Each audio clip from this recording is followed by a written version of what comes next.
নমস্কার সবাইকে। আপনাদের সবাইকে আরবিপি চ্যানেলে স্বাগত জানাই। রিভিউ বাই পূজাতে আজকের আপডেটস নিয়ে চলে এসেছি।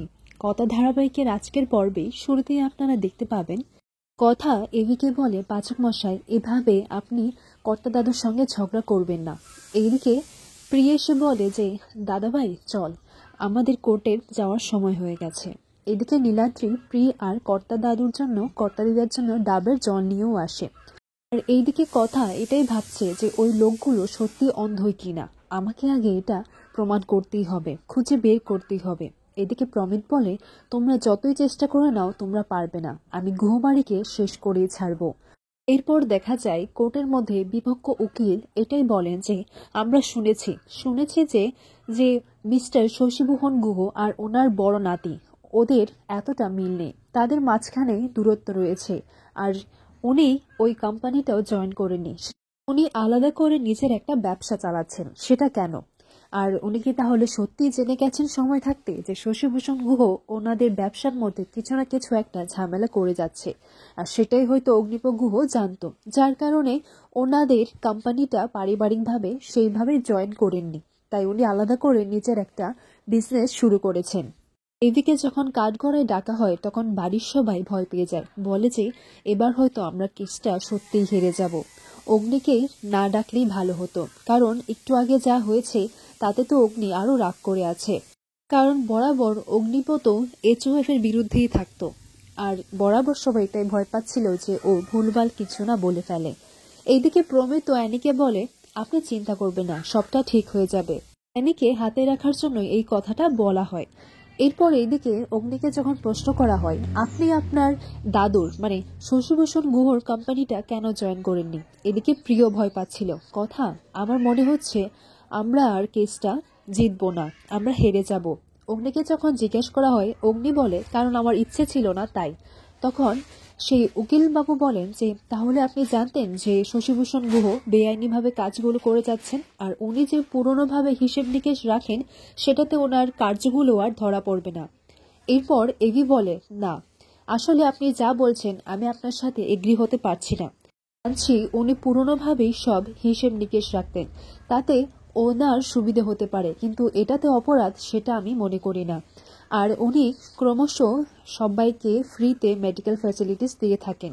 হ্যাঁ, উনি সোশ্যাল মিডিয়ায় এগুলো পোস্ট করেন না, আর না কোনো নিউজ চ্যানেলে জানিয়ে এইসব কাজ করেন, তাই হয়তো ওনার বিষয়ে আজকে এই কথাগুলো উঠতে পারছে। আসলে এই কাজগুলো সোশ্যাল মিডিয়ায় বা নিউজ চ্যানেলে জানিয়ে করা উচিত, তাহলে এত সহজে ওনাকে কেউ এইভাবে অপমান করতে পারতো না। আমি এই কোম্পানি জয়েন করিনি কারণ আমার কিছু ব্যক্তিগত প্রবলেমস আছে, কিছু কারণ আছে, কিন্তু এর মানে এই নয় যে উনি একজন অসৎ লোক। ওনার মতো সৎ লোক এই পৃথিবীতে আমি আর কখনোই দেখিনি। উনি একজন সত্যিই নিষ্ঠাবান আর অনেস্ট একজন মানুষ। অগ্নির এই বক্তব্য শুনে প্রমেদ বলে, এটা কি হলো? আমি যা শুনেছি আর যা দেখেছি, অগ্নি তো তার উল্টোটাই বলছে। ইউনিটি না, আমি বাইরে থেকে বুলডোজার দিয়ে গুহবাড়িটা ভাঙতে পাইনি তো কি হয়েছে, আমি এক এক করে সবার মাঝখানে যে ইউনিটটা রয়েছে, যে জোটটা রয়েছে, সেটা আমি ছিঁড়ে ফেলে দেব। এইদিকে কথা অগ্নিকে বলে, পাচক মশাই, আপনি আমার মাথাটা আরো আজকে উপরে করে দিলেন। এরপর কর্তা দাদু বলে যে, এতদিন আমি অগ্নি দাদুভাইকে ভুল বুঝেছিলাম, ও তো সবকিছু জানে, আমরা কি করি কি করছি সবকিছুই। এরপর দেখা যায় প্রি যখন গুহ ফার্মাসিউটিক্যালস একজন কর্মচারীকে ডেকে প্রশ্নবাদ করেন, তখন উনিও শশীভূষণ গুহর বিষয়ে অনেক ভালো ভালো কথা বলেন। তখন বিপরীত পক্ষে থাকা উকিলবাবু বলেন যে, আমার বিপরীত পক্ষে যে উকিল আছেন তিনি নতুন, উনি তো সাক্ষ্যগুলো টাকা দিয়েও কিনতে পারেন, তো মহামান্য আদালতের কাছে এই সব কিছু প্রমাণ হয়ে গেছে।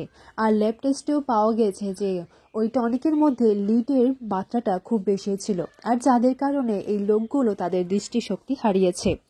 এইদিকে কথা হঠাৎ করে খেয়াল করে যে যে শিশিটা রয়েছে সেটা গুহ ফার্মাসিউটিক্যালস লোগোর সাথে তো একদমই মিল পাচ্ছে না, খানিকটা অদল বদল রয়েছে। এই কথা ছোটকাকে বলে, একটা শিশি আউটলেট থেকে আনিয়ে দিতে পারবে? তখন ছোটকাও চলে যায় সেটা আনতে। এদিকে কথাও বাইরে এসে সেই লোকগুলোদেরকে ভালো করে লক্ষ্য করে দেখতে থাকে, আর এটাই ভাবতে লাগে যে কি করলে আমি একটা প্রমাণ পেয়ে যাব। এরপর কথার মাথায় একটা বুদ্ধি আসে। কথা একটা লাঠি নিয়ে তাদের সামনে যায়, তাদের সামনে এগিয়ে গিয়ে লাঠিটা ছুঁড়ে মারে, আর তখনই সেই ব্যক্তিটা সেই লাঠিটাকে ধরে নেয়। কথা এটাই ভাবতে লাগে যে বিনা শব্দ শুনে হঠাৎ করে হুট করে একটা মানুষ যে কিনা চোখে দেখতে পায় না, সে লাঠিটা ধরবে কি করে? তখন কথা তাদের সামনে চুপ করে থাকে। কথার কাছে সবটাই পরিষ্কার হয়ে যায় যে তারা চোখে দেখতে পায়, তারা অন্ধ নয়। তার মানে ও ইচ্ছে করে আমাদের পরিবার আর আমাদের কোম্পানিকে বদনাম করতে চাইছে। যতদিন না এই সবকিছু আমি প্রমাণ করে দিতে পারছি, ততদিন আমি শান্তি পাচ্ছি না। কর্তা দাদুর সম্মান আমি ফিরিয়ে ছাড়বো। এরপর কথা আদালতে ফিরে গিয়ে বলে যে মহামান্য আদালতের কাছে আমার কিছু বলার আছে। এরপর জজ সাহেব বলে যে আপনার যা বলার আপনি কাঠগড়ায় এসে বলুন। এরপর কথা কাঠগড়ায় দাঁড়িয়ে সমস্ত কিছু বলে যে আমার কিছু কথা আছে। গুহ ফার্মাসিউটিক্যালস এর মধ্যে যে শিশিটা রয়েছে আর আপনার কাছে যে শিশিটা আছে সেটা তো ভিন্ন, আলাদা। যে এইটা নকল করার চেষ্টা করেছে সে একটুখানি ভুল করে গেছে। তার মানে এটা স্পষ্ট যে আমাদের পরিবার আর আমাদের কোম্পানিকে বদনাম করার চেষ্টা করছে। এরপর জজ সাহেব বলেন যে আপনার কাছে তাহলে আসল গুহ ফার্মাসিউটিক্যালস শিশি আছে? তখন ছোটকা এসে সেই শিশিটা দিয়ে দেয়। আর এদিকে প্রমিত বলে এই ভুলটা কি করে হতে পারে, আর ম্যান্ডির দিকে তাকিয়ে বলে এই ম্যান্ডিকে দিয়ে আর একটাও কাজ হয় না। এরপর অ্যানি মহামান্য আদালতের কাছে পারমিশন চায় যে আমি ওই ল্যাব টেস্টের যে ইনচার্জ আছে ওনাকে আমি কাঠগড়ায় ডাকতে চাই। হাজারি বাবুকে ডেকে বলে যে এই দুটো শিশি রয়েছে, আপনি বলুন এটার মধ্যে আসল কোনটা আর নকল কোনটা। তখন উনি বলেন যে আমাদের কাছে একটা সলিউশন এসেছিল, সেটাকেই আমরা টেস্ট করেছি। এরপর প্রি বলে যে আপনি বলুন যে এর মধ্যে আসল আর নকল কোনটা। তখন নকলটাকেই বলে যে এটা হচ্ছে নকল। এরপর প্রি বলে মিলর্ড, আদালতের সামনে প্রমাণ হয়ে গেছে যে মিস্টার শশীভূষণ গুহকে বদনাম করার জন্য এত কিছু করা হয়েছে। পর বিপরীত পক্ষের উকিল বলেন যে এরা হচ্ছে সাধারণ মানুষ, এরা কেন করবে? তখন প্রি বলে টাকার জন্য ওরা করেছে, কারণ দেখেছে খুব বড় একটা কোম্পানি, ওদেরকে বদনাম করলে ক্ষতিগ্রস্ত হিসেবে ওরা অনেকটা টাকা পাবে। আগামী পর্বে দেখা যায় যে প্রমিত যখন বিপরীত পক্ষের উকিলের সাথে কথা বলছিল তখন কথা সেটা দেখে নেয়।